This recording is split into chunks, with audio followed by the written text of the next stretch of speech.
लेकिन दोस्तों, ये थाईलैंड का अमरूद है जो कि प्लास्टिक के ड्रम में लगा हुआ है और इसे 1 केजी का अमरूद भी बोलते हैं क्योंकि इस पे जो अमरूद लगता है उसका वज़न तकरीबन 800 से 900 ग्राम यानी कि 1 केजी के पास हो जाता है।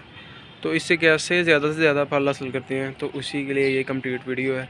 तो दोस्तों, मैं आपको बिल्कुल शुरू से गाइड करता हूँ कि हमने कैसे सारा साल क्या करना है, इस पर कौन कौन सी फर्टिलाइज़र देनी है, कैसे इसकी केयर करनी है और फिर जाके हम इतना या इससे भी ज़्यादा अमरूद या फ्रूट हासिल करेंगे। तो सबसे पहले हम गमले की बात कर लें। दोस्तों, अमरूद का पौधा आपको भी पता है कि एक दरख्त टाइप होता है, तो आपने इसको जितना बड़ा गमला हो सके उतना देना। लेकिन छत पे रहते हुए हम अपनी छत पे ज़्यादा वज़न तो नहीं डाल सकते, इसलिए इसके लिए आप कम से कम आप इसके लिए 18 इंच का गमला यूज़ करें कम से कम, ठीक है। इससे छोटा गमला मैं कहता हूँ कि ना ही यूज़ करें तो अच्छा होगा। तो इससे बड़ा 24 इंच का आप ले लें, उससे बड़ा 26 का ले लें, 30 का ले लें, ठीक है।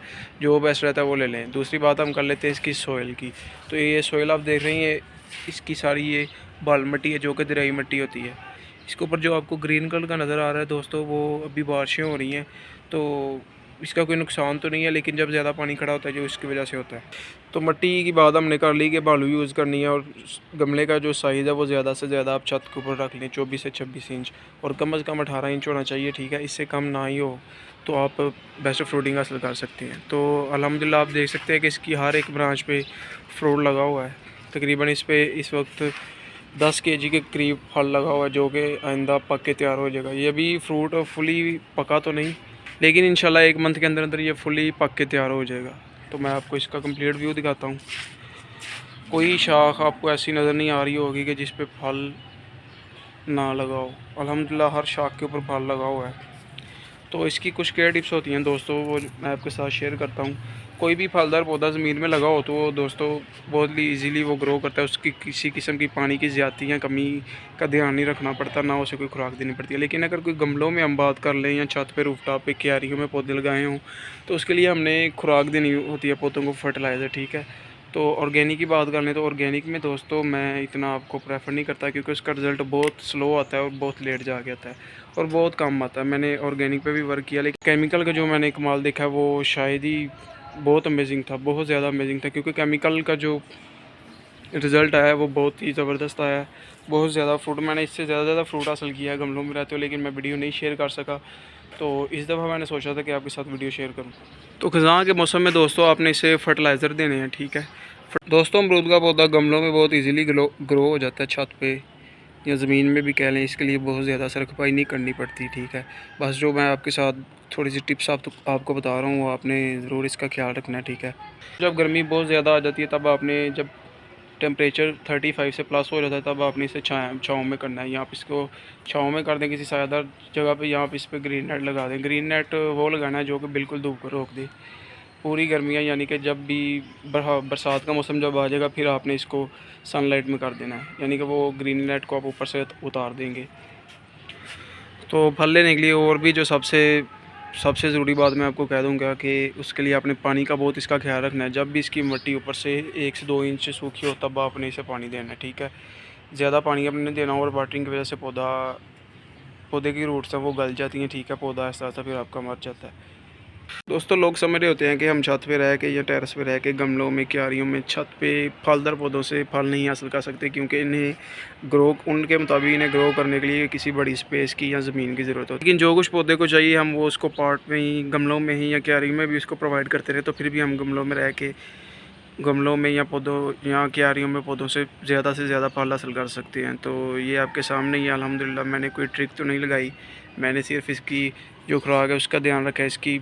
इसको जो रिक्वायरमेंट्स इसे चाहिए थे वो मैंने इसकी गर्मी सर्दी का ध्यान रखा है सारा। तो ये अल्हम्दुलिल्लाह फ्रूटिंग सारी आपके सामने ही है, ये आप देख सकते हैं।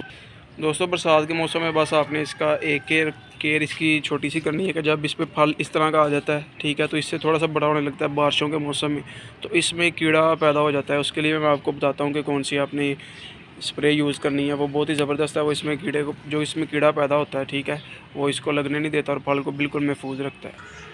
तो वीडियो के मेन टॉपिक की तरफ दोस्तों आते हैं। जो सबसे ज़रूरी है वो है फर्टिलाइज़र्स। तो ये मैंने जो इसमें DAP और NPK दोनों को मिक्स करके रखा हुआ है, ये है। तो ये आपने तकरीबन हर 15 से 20 दिन बाद आपने सिर्फ इसकी इतनी सी डोज पौधे में अप्लाई करनी है, इससे ज़्यादा नहीं देनी, क्योंकि ये खादें गर्म होती हैं, पौधों को उसकी एनर्जी दे रही होती हैं, इसलिए इसका ज़्यादा यूज़ पौधे को जला भी सकता है।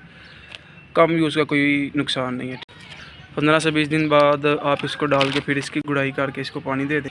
तो दोस्तों ये थायोफिनेट स्प्रे है जो कि यूज़ होती है फल के ऊपर जो फंगस आता है, पौधे पे फंगस आता है, या फल के ऊपर जो फफूंदी होती है उसके लिए यूज़ होता है। आपने इसका तकरीबन हाफ़ टी स्पून वो आपने ऐड कर लेना, ठीक है। थोड़ा सा सिर्फ आपने 1 लीटर में ऐड करना है, और इसका भी लैम्डा का भी आपने हाफ़ ढक्कन 1 लीटर में ऐड करके, ठीक है, इसको अच्छे से मिक्स करके इसका पौधे पे स्प्रे करना है। हर 30 दिन बाद आपने करना है। और गर्मियों के मौसम में दोस्तों आपने फर्टिलाइज़र का कम से कम इस्तेमाल करना है, तकरीबन जून और जुलाई के महीने में, जब बहुत ज़्यादा गर्मी पड़ रही होती है, क्योंकि खादें गर्म होती हैं, इसलिए पौधा आगे ही बहुत ज़्यादा गर्मी का शिकार होता है। इसलिए आपने इसको कम से कम यूज़ करना है, बाकी आप इसे सारा साल यूज़ करें, कोई इसका नुकसान नहीं। कुछ दोस्त कह रहे होते हैं कि केमिकल फर्टिलाइज़र नुकसानदेह होते हैं, उनका बहुत नुकसान होता है, तो लेकिन मैं आपको बता दूं कि इनका कोई नुकसान तो नहीं होता। सिर्फ मैं इतना कह सकता हूँ कि अगर आप ऑर्गेनिक के चक्करों में पड़ते हैं तो वो फिर आप समझ लें कि आप ना होने के बराबर ही फल हासिल करेंगे। तो इसका कोई दोस्तों नुकसान नहीं, बल्कि ये हमारे पौधों की हिफाजत ही करते हैं। DAP वगैरह खादें वगैरह ये शुरू से पौधों को डलती आ रही हैं।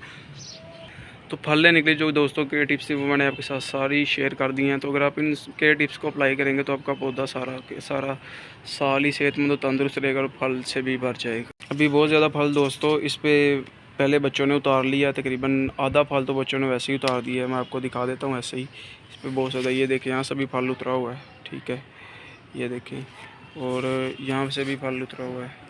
तो ये वीडियो बनाने का मकसद यही था कि मैं आपको बता सकूं। अगर थोड़ा सा लेट हो जाता तो शायद ये भी आपको मैं ना दिखा सकता। तो ये मैंने अपने पौधे पेयर लेयरिंग की हुई है, इससे मैं नया पौधा तैयार करूंगा। इसकी भी जल्द से जल्द वीडियो मेरे चैनल पे आएगी इंशाल्लाह। तो वीडियो अगर आपको अच्छी लगी दोस्तों, चैनल को सब्सक्राइब करें, वीडियो को शेयर करें। जज़ाकल्लाह।